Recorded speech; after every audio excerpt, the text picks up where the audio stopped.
ছোট ঘুরতে ঘুরতে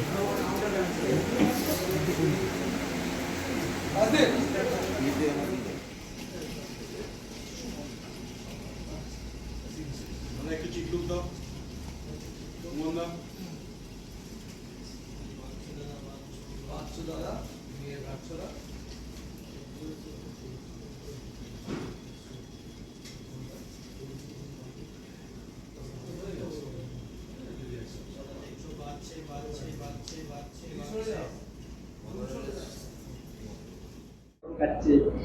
গরমে তো এসিতে তো সবসময় থাকা যায় না, কাজ তো থাকেই।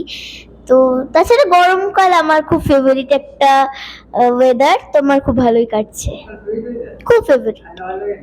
ঠান্ডায় না পিকনিক আছে, ঘুরতে যেতে পারি, সেসব ঠিকই, কিন্তু সকালবেলা ওঠাটা খুব কষ্টকর একটা ব্যাপার।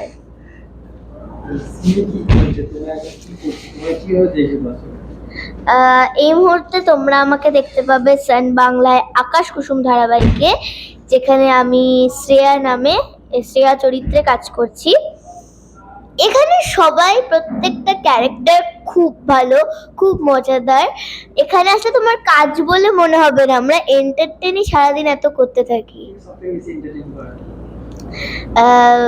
দিদি ভাই মানে হচ্ছে কথা দিদি, খাওয়া দাওয়া, গল্প।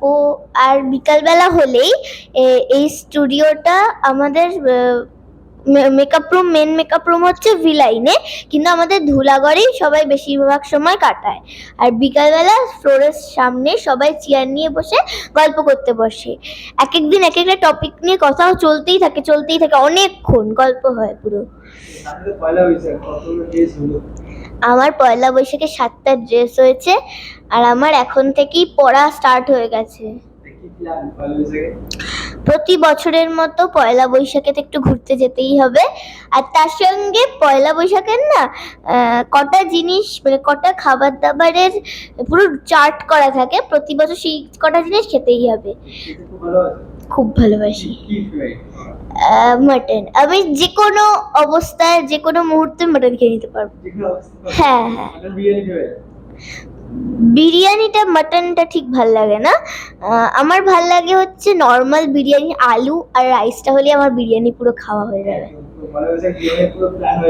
হ্যাঁ, ডিনারে মাটন, মানে বিরিয়ানি কোনো একটা আইটেম থাকবে, তার সঙ্গে লাঞ্চে মাটন থাকতে হবে, আর ব্রেকফাস্টে থাকতে হবে হচ্ছে লুচি, তার সঙ্গে আলুর দম বা কোনো তরকারি।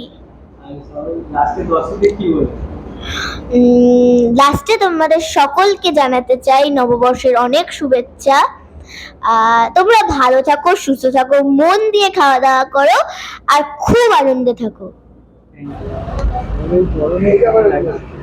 গরমে অসাধারণ লাগছে। মানে আমাদের যে ফ্লোরটা, সেই ফ্লোরটা আমাদের এই ভিলাইনে যতগুলো ফ্লোর আছে তার মধ্যে সবচেয়ে গরম। আর স্পেশালি যেখানে আর কি আমাদের শেখর মুখার্জি, মিথিলা মুখার্জির যে বাড়ি, সে বাড়িটা প্রচন্ড গরম।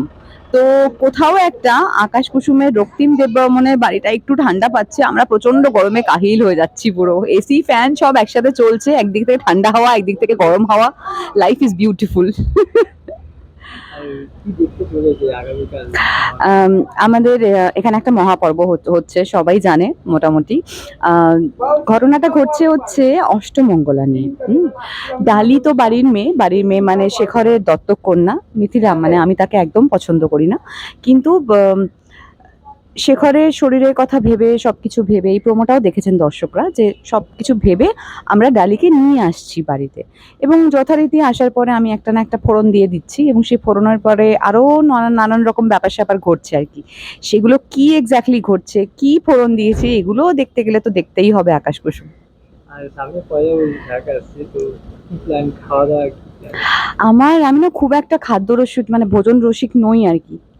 খাই, কিন্তু হয় না, ওই খাবারে খুব ক্রেভিং, ওই ব্যাপারটা আমার কম। খেতে ভালোবাসি, খাই, বাট ওই এটা খাবো ওটা খাবো, ওটা না আমার মানে ভীষণ রেয়ার হয়। তো ওই জন্য পয়লা বৈশাখ উপলক্ষে আলাদা করে খাবারের কোনো ভাবনা চিন্তা নেই।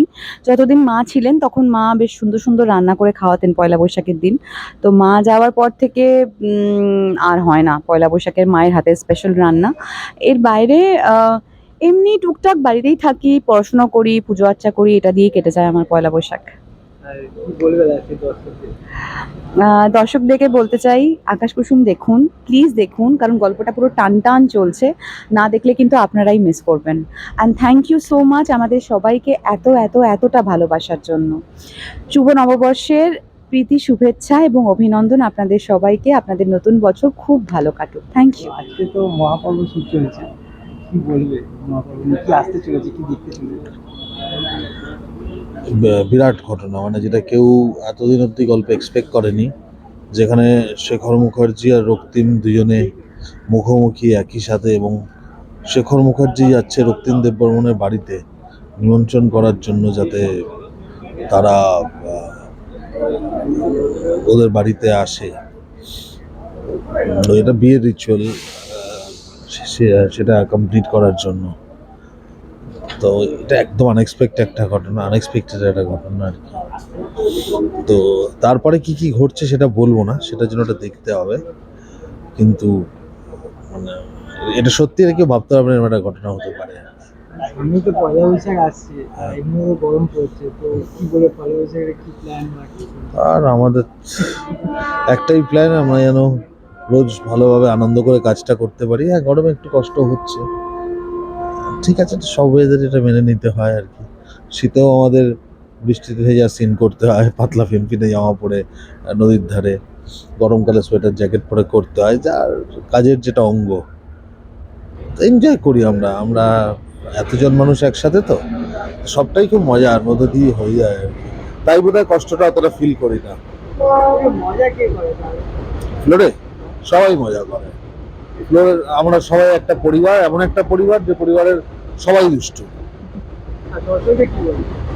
দর্শকরা যেরকম ভালোবাসা দিচ্ছেন, যেরকমভাবে আমাদের সঙ্গে রয়েছেন, যে আশীর্বাদ রয়েছে, যেরকম ধৈর্য নিয়ে ওনারা আমাদের দেখছেন, এবং আমাদের পারফরমেন্স প্রত্যেকের, মানে গল্প থেকে শুরু করে অভিনেতা অভিনেত্রী, যারা স্ক্রিপ্ট লিখছেন, যারা ভাবছেন, যারা তৈরি করছেন, যারা ক্যামেরার পেছনে এতগুলো ডিপার্টমেন্ট রয়েছে, তাদের সকলের এই অক্লান্ত পরিশ্রমকে তারা যে ধৈর্য ধরে দেখে এবং ভালো লাগার ভালোবাসার দাম দিচ্ছেন, সেটার জন্য আমরা কৃতজ্ঞ।